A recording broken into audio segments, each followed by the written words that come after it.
मंडळी गेल्या 7-8 दिवसांमध्ये भारतामध्ये बरंच चित्र ॲक्चुअली खूप वेगवेगळं सुरू आहे. दररोज काही ना काहीतरी नवीन-नवीन घटना समोर येतायत. आपण दिवस आणि रात्र न्यूज चॅनलच्या माध्यमातनं, प्रसार माध्यमांच्या माध्यमातनं बऱ्याच सगळ्या गोष्टी जाणून घेण्याचा प्रयत्न करतोय. पण ह्या सगळ्यांच्या गडबडीमध्ये काल सीज फायरबद्दलची घोषणा झाली.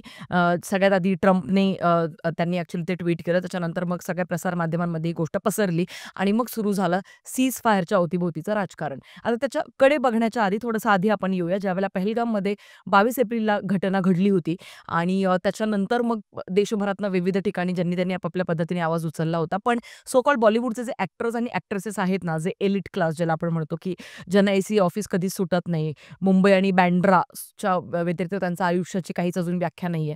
तर अशा लोकांनी ॲक्चुअली त्या पहलगामच्या बद्दलचं जे स्टेटस लावलेले होते, ते जर तुम्ही बारकाईने पाहिले असेल, तर तुम्हाला ते असं लक्षात येतं, की ते हिंदू आणि मुस्लिम यांना वेगवेगळं करून मारलंय, ह्या गोष्टीला सगळ्यांपुढे मांडण्याच्या हिशेबाचं ते स्टेटस नव्हतं. ते फक्त नॉर्मल स्टेटस होतं, की अशा-अशा पद्धतीने भ्याड हल्ला झालाय आणि ज्यांचे प्राण त्याच्यामध्ये गेले त्यांना शांती, त्यांच्या आत्म्याला शांती लाभो. ह्या सगळ्या गोष्टी फारच मला असं वाटतं डिप्लोमॅटिक त्यांचे स्टेटसेस होते आणि बऱ्यापैकी काही-काहींनी तर अगदी नेक्स्ट डेला सुद्धा अगदी स्टेटस लावले होते. पण आता काल ज्यावेळेला सीज फायरची घोषणा झाली आणि त्याच्यानंतर घोषणा झाली आणि त्याच्या विथिन 1 ऑर 2 अवर्समध्ये back to back, back to back, back to back जी बॉलिवूडची गँग आहे, त्या गँगचे अगदी 2, 4, 5 मिनिटांच्या फरकाने सगळ्यांचे स्टेटस लागले आणि स्टेटस काय होते माहिती का? रब राखा, थँक गॉड की हे युद्ध थांबलं आणि थँक गॉड आणि आता सगळीकडे अमन, शांती राहील आणि so called peace lovers community वगैरे, वगैरे अशा पद्धतीचं आणि त्याच्यामध्ये मलायका अरोरा आहे, त्याच्यानंतर करीना कपूर आहे, परिणीती चोप्रा, जान्हवी कपूर, अनन्या पांडे, करण जोहर या सगळ्यांनी back to back, back to back लगेच म्हणजे सीज फायरची घोषणा झाली आणि लगेच त्यांनी ह्या सगळ्यांनी स्टेटसच लावलंय. आता या स्टेटस आणि या सगळ्या गोष्टींच्या अवतीभोवती काय झालं माहितीये का, की सलमान खानने एक स्टेटस लावलं.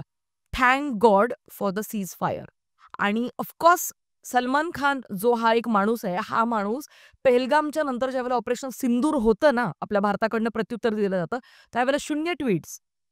तो, त्याच्यानंतर आमिर खान, त्याच्यानंतर शाहरुख खान, म्हणजे हे तीनही खान गप्प आहेत आणि इनफॅक्ट ज्यावेळेला खूप जास्त ट्रोल आणि ते व्हायला लागलं सलमान खानचं, त्याने इमिडिएटली ते ट्रोल डिलीट केलं. हिंदुस्थानच्या या बातमीनुसार तुम्ही ते बघू शकताय.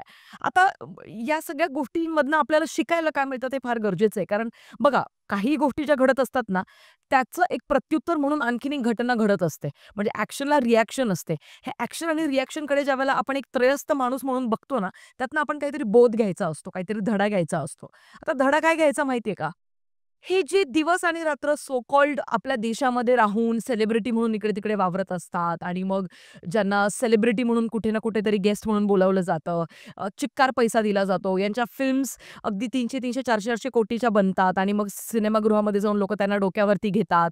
या सगळ्या गोष्टी ज्यावेळेला आपण करत असतो ना, त्यावेळेला हे सगळे एलिट क्लासची ही माणसं या देशात राहून, इथेच खाऊन, इथेच हगून या देशासाठी जर का ते उभे राहू शकत नसतील, तेही अशा परिस्थितीत जिथे युद्धजन्य परिस्थिती आहे, जिथे आपलं जे डिफेन्स सिस्टम आहे, त्याचं आपण आत्मबळ वाढवलं पाहिजे, तर आपण आपापल्या पद्धतीने प्रयत्न करायला पाहिजे. हे एक ट्वीट नाही करू शकत ऑपरेशन सिंदूरसाठी. हे एक प्रॉपर एखादा व्हिडिओ बनवून नाही टाकू शकत, की I support our Indian army, I support our defence system, whatever. म्हणजे यांचं डोकं कुठच्या लेव्हलला नाचलंय. क्यों नहीं हो पा रही इनसे देशभक्ती? हा जर प्रश्न ज्यावेळेला सोशल मीडियावरती विचारला जातो ना, मग अशा पद्धतीने हे एक्सपोज होतात. बरं हे कितीही वेळा डोंगरावरती आपटले ना, हे तरी नंगट ते नंगटच राहतात. मी प्रत्येक वेळेला हे सांगत असते, खरे अंधभक्त कोण आहेत माहिती का? समोर सगळ्या गोष्टी अशा उघड-उघड आहेत. पण तरी पण डोळ्यावरती असा हात ठेवून घ्यायचा. ते गांधीजीचा एक फालतूचा माकड नाही का, की ते डोळ्यावरती असं ठेवायचा आणि मग बघा, "अरे नाही, नाही मला मला काही दिसतच नाही. नाही, नाही, नाही मला काही दिसतच नाही." ही अशी जी ॲक्ट करणारे लोकं आहेत ना, हे खरे अंधभक्त आहेत. यांना यांचे फॉलोअर्स गमावण्याची भीती आहे. यांना काय वाटतं माहिती आहे, कारण यांचे जे जवळ-जवळ 30% ते 40% जे फॉलोअर्स असतात ना, हे जे मिलियन्समध्ये दिसतात, हे सगळे पाकिस्तान किंवा इतर जे मुस्लिम कंट्रीतले जे लोकं वगैरे असतात ना, हे त्यांना फॉलो करतात. आणि मग अरे, मग आपण जर का अशा इतका भ्याड हल्ला झाला, जो की समोरासमोर आहे, म्हणजे त्याने अरे, स्वतःच्या तोंडातून ते उद्गार काढले रे, की हिंदू वेगळे व्हा, मुस्लिम वेगळे व्हा.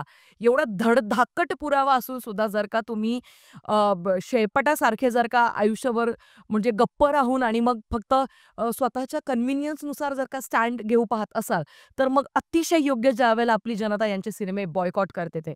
आणि remember guys, I am again telling you, या सगळ्यांचे इथून पुढचे जेवढे पण सिनेमे येणार आहे ना, यांना उभं करू नका. Being a movie critic I am telling you guys. कारण यांची लायकी नाहीये, की यांना आपण यांच्या सिनेमासाठी ₹500 खर्च करून जावं थिएटर्समध्ये जर काही देशासाठी उभं राहत नसतील तर. म्हणजे तिचे आपल्या भारत देशातले जे बुद्धिजीवी लोक आहेत ना, की भारत को युद्ध की नहीं बुद्ध की जरूरत है. तर अशा लोकांचं मला डोक्यातलं म्हणजे समजतच नाही काय लॉजिक आहे. म्हणजे आता शत्रू समोर उभा आहे. तो आलाय, तो आपल्यावरती हल्ले करतोय आणि आपण असं जायचं आणि तिथे म्हणायचं, की प्लीज आम्हाला पीस हवाय आणि आम्ही तुमच्यासोबत लढणार नाही आहोत. म्हणजे कुठल्या लेव्हलची बालिश बुद्धी आहे किंवा वैचारिक दारिद्र्य असं मी म्हणेन आणि मी नेहमी असं या मताची आहे, की जेवढे जास्त शिकतात ना, तेवढे हुकतात माणसं. शिकले तेवढे हुकले. ही जी म्हण आहे ना, ही अतिशय सटीक बसते अशा लोकांवरती. बरं ह्या सगळ्यांमध्ये एक मनाला सुखद भावना देणारी गोष्ट काय घडली माहिती आहे का? जे फार कमी वेळा असं होतं, की कधी मुस्लिम व्यक्ती आहे आणि ती खरं बोलते. म्हणजे त्यांना आपण सो कॉल्ड एज्युकेटेड मुस्लिम्स म्हणतो आपल्या देशातले. फलक नाज म्हणून एक ॲक्ट्रेस आहे. मला तिचं फारसं काही काम माहिती नाही, पण आय थिंक ती बिग बॉसमध्ये होती असं म्हटलं जातं तिच्याबद्दल. मी ज्यावेळेला तिचं थोडंसं सर्च करत होते प्रोफाईल नक्की काय बाबा हिने कुठे-कुठे काम केलंय.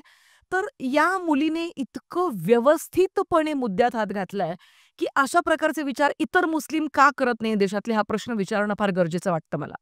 सलाम नमस्ते एवरीवन। आई होप जितने लोग ये वीडियो देख रहे हैं वो सब खैरियत से हो, जैसे हालात चल रहे हैं हिंदुस्तान के। ये सोच रही थी कि क्यों हमारे देश में हमारे जो हिंदू भाई बहन हैं वो मुस्लिम्स पे भरोसा क्यों नहीं कर पाते हैं। मुझे अभी उसका जवाब समझ में आ रहा है, वो इसलिए नहीं कर पाते क्योंकि जब इस तरह के हालात पैदा होते हैं ना, तो इन लोगों की वजह से जो कुछ मेरे मुस्लिम्स सो कॉल्ड भाई बहन हैं इस इंडस्ट्री के अंदर, बाकी का तो मुझे पता नहीं, but specially in the industry में यहीं की बात करूंगी, तो वो ऐसे वक्त में कुछ बोलते ही नहीं है।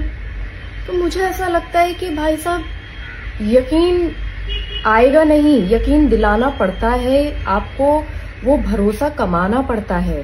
और शायद यही रीजन है कहीं ना कहीं कि उनको भरोसा नहीं है हमारी कौम पे। और बहुत अफसोस है मुझे कि या तो आप इतने नारे लगाते हैं, अपने मुसलमान होने पर आप बड़ा बताते हैं कि भाई हमसे बड़ा मुसलमान कोई नहीं है, तो मुस्लिम के अंदर तो ये बोला गया है कि सबसे पहले मोहब्बत आप अपने देश से करो। तिने ज्या पद्धतीने हा मुद्दा मांडलाय ना, मला असं वाटतं हा मुद्दा वारंवार छेडणं गरजेचं आहे. या भारतातल्या कुठल्याच मुस्लिमशी आपल्याला काहीही प्रॉब्लेम नाहीये. अनलेस अँड अंटिल तो आपल्या देशाच्या विरोधातल्या कार्यवाहीमध्ये जर का सामील नाहीये तोपर्यंत. जर आपल्या देशातले मुस्लिम जोपर्यंत आपल्या देशाच्या या मातीसाठी उभे नाही राहणार, तोपर्यंत हे चित्र कधीच बदलणारं नाहीये. हे चित्र असंच राहील आणि हा घाणेरडा सेक्युलरिझमचा जो श्राप लागलाय ना आपल्या सगळ्यांना, मी श्रापच म्हणेन या शब्दाला ॲक्चुअली, की त्याच्यामुळे कितीतरी हिंदूंचे प्राण आत्तापर्यंत घेण्यात आलेले आहेत. पश्चिम बंगालमधली घटना अजून सुद्धा विसरू नका. मी सगळ्यांना परत एकदा सांगते. ज्याचं तर फक्त इतकंच वाईट वाटतं, की आयुष्मान खुरानासारखे ॲक्टर्स ज्यावेळेला इथे येतात, 10-10, 12-12 वर्ष स्ट्रगल करतात आणि मग चांगल्या स्क्रिप्ट्स निवडतात. बिंग अ क्रिटिक आपण त्यांचं खूप कौतुक करतो. ते अगदी यशाच्या शिखरावर पोहोचतात आणि तरी सुद्धा जर का या प्रकारची गाणी गाताना दिसतात.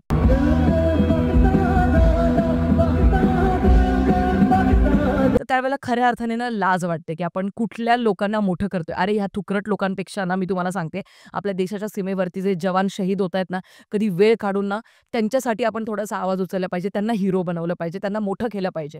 त्यांना एक त्यांचं आत्मबळ वाढवण्यासाठी आपण इतकं तर नक्कीच करू शकतो. सगळ्या बॉलिवूडला आता या एका घटनेने खूपच एक्सपोज केलं. अगदी फ्रंट लाईनला आपल्या सगळ्यांसमोर आणून ठेवले. त्याच्यामुळे ही घटना विसरू नका. या घटनेच्या आजूबाजूला घडलेल्या सगळ्या गोष्टी सुद्धा विसरू नका. त्या तशाच लक्षात ठेवा. बाकी कोणाला मोठं करायचंय, कोणाला नाही हे जनतेच्याच हाती असतं. हा व्हिडिओ तुम्हाला कसा वाटला ते मला कमेंट सेक्शनमध्ये कळवायला प्लीज विसरू नका. महत्त्वाचं वाटलं असेल तर तुमच्या ग्रुपमध्ये नक्कीच शेअर करा आणि सिटी लाईट्स मराठीच्या चॅनलवरती नवीन असाल तर सबस्क्राईब करायला विसरू नका. भेटूया पुढच्या व्हिडिओमध्ये. तोपर्यंत काळजी घ्या. Peace out.